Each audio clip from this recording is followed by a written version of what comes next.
கிடைக்காத பிள்ளை வரமே, கண்ணில் ஜொலிக்கின்ற வைரமே.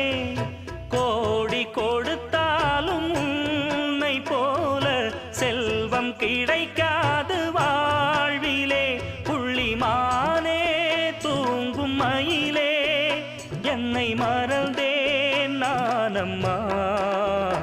எந்தன் வாழ்க்கையின் அர்த்தம் சொல்ல பூக்களின் வண்ணம் கொண்டு பிறந்த மகளே என் மகளே. நான் வாழ்ந்தது கொஞ்சம் அந்த வாசத்தில் வந்துதித்து உயிரில் கலந்தா என் உயிரே. உன் பூவிழி குறுநகை அதில் 1000 கவிதையே. எந்தன் வாழ்க்கையின் அர்த்தம் சொல்ல பூக்களின் வண்ணம் கொண்டு பிறந்த மகளே என் மகளே.